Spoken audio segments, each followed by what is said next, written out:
দীর্ঘ 1 মাস রমজানের কারণে কক্সবাজার সমুদ্র সৈকতে পর্যটকদের যে খরার দেখা দিয়েছিল, পবিত্র ঈদের ছুটিতে সেই শূন্যতা কাটিয়ে আবারও কক্সবাজার সমুদ্র সৈকতে পর্যটকদের উপচে পড়া ভিড়। দর্শক, আমি এখন আছি কক্সবাজার সমুদ্র সৈকতের লাবণী বিচ পয়েন্টে। আমার চারপাশে যদি আপনাদেরকে দেখায় যে সমুদ্র সৈকতে আজকে প্রচুর পরিমাণ পর্যটকের উপস্থিতি আমরা লক্ষ্য করছি। আমরা একজন পর্যটক আমরা পেয়েছি, একটু কথা বলবো তার সাথে। আপনি কোথা থেকে এসেছেন? তো হোটেলরা একটু সিট পাওয়া কষ্ট হচ্ছে, আসলে বুকিং করে পাই না, পরে অনেক হোটেলে নিতে হলো। তো আলহামদুলিল্লাহ পাইছি। আমরা আজকে সকাল 6টায় পৌঁছছি আর কি, এত 2-3 দিন থাকবো, চলে যাবো ইনশাআল্লাহ। ঈদ কেমন কাটলো? এটা আলহামদুলিল্লাহ ভালো কাটলো, অন্য বছর থেকে বছর অনেক ভালো কাটলো। রাস্তাঘাটে বাইরে যানজটটা খুবই কম, খুবই ভালো।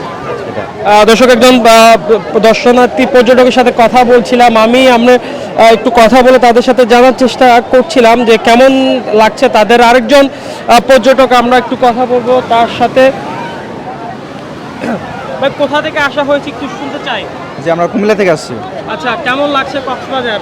যে দীর্ঘ 1 মাস রমজানের কারণে বন্ধ থাকার কারণে আমরা ঈদের দিনে প্ল্যানিং করে আসার জন্য আসছি, যেহেতু অনেক পর্যটক আছে, দেখে খুবই ভালো লাগলো। আমরা নিজেরা অনেক এনজয় করছি। আমরা 3 বন্ধু মিলে আসলাম, কুমিল্লা থেকে আসছি সুন্দর মতো। তবে এই যে জায়গা দেখে খুবই ভালো লাগতেছে আর কি। অনেক পর্যটক আসছে ঈদের পরে থেকে, আশা করি অনেক সুন্দর হবে, সবাই ভালো বেশটা। ধন্যবাদ। দর্শক, আমরা কথা বলছিলাম পর্যটকদের সাথে এবং যে কথা বলছিলাম যে পবিত্র রমজানের কারণে পুরো কক্সবাজার জুড়ে পুরো 1 মাস পর্যটকের যে শূন্যতা সেটি প্রচণ্ড পরিমাণ লক্ষ্য করা গিয়েছিল। একদম খাকা মরুভূমির মতোই অবস্থা ছিল কক্সবাজার সমুদ্র সৈকত। তবে যে রমজানের পরবর্তী ঈদের যে ছুটি শুরু হয়েছে, সেই ঈদের ছুটিতে আজকে কক্সবাজার সমুদ্র সৈকতে লাখো পর্যটকের একদম উপচে পড়া ভিড়। প্রতিটি স্পটে আমরা দেখতে পাচ্ছি, কক্সবাজার যতগুলি সমুদ্র সৈকতের স্পট রয়েছে সেই প্রত্যেকটি স্পটে আমরা লক্ষ্য করছি অনেক পর্যটক। এবং প্রথমে আমি যে পর্যটকের সাথে কথা বলছিলাম তিনি বলছিলেন কক্সবাজারের এতই পর্যটকের উপস্থিতি হয়েছে, তারা মোটেলেও কিন্তু রুম পাচ্ছিলেন না, এই কথাটি আমাকে বলছিলেন। তবে এটি সত্য যে 5 শতাধিক কক্সবাজারের সমুদ্র সৈকতে যে হোটেল রয়েছে, এই সব উৎসবের সময় সেই সব হোটেল জোন অনেকটাই পরিপূর্ণ হয়ে যায় পর্যটকে। যারা আগে থেকে বুকিং দিয়ে আসেন না তাদের এক প্রকার কষ্ট হয়ে যায় এখানে থাকতে।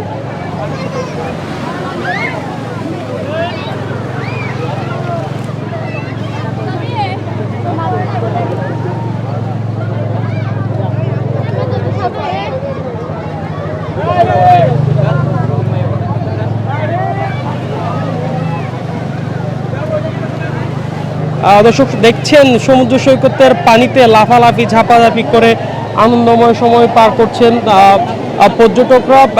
সমুদ্রের পানিতে গোসল করার মধ্যে যে আনন্দ রয়েছে সেটি উপভোগ করতেই কিন্তু এই পর্যটকরা দূর দূরান্ত থেকে প্রতি বছর কক্সবাজারে ছুটে আসেন। এবং যেহেতু এটি একটি ছুটির সময় এবং এই আনন্দটি একটু গরমও পড়ছে কক্সবাজারে, সেহেতু এই কক্সবাজার সমুদ্র সৈকতে লাফালাফির পরিমাণটা, পানিতে গোসল করার যে ব্যাপারটি রয়েছে সেটি কিন্তু আরও বেশি অনেকটাই বৃদ্ধি পেয়েছে। সকলেই পানিতে ঝাপাঝাপি করছেন, আনন্দ উপভোগ করছেন একজন আরেকজনের সাথে।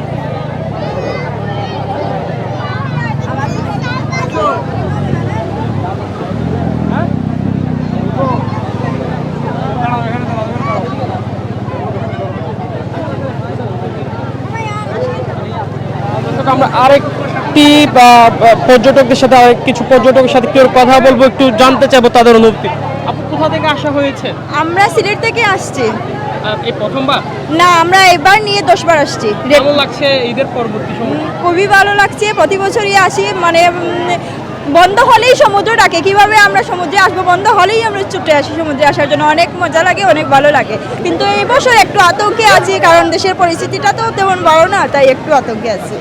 ধন্যবাদ আপনাকে। দর্শক, আমি পর্যটকদের অনুভূতি জানার চেষ্টা করছিলাম। সকলেই বলছেন তাদের অনেক বেশি ভালো লাগছে সমুদ্র সৈকতে এসেছেন, তারা সময় যে উপভোগ করছেন সেই সময়টি দারুণভাবে তারা আনন্দ উপভোগে সময় কাটাচ্ছেন।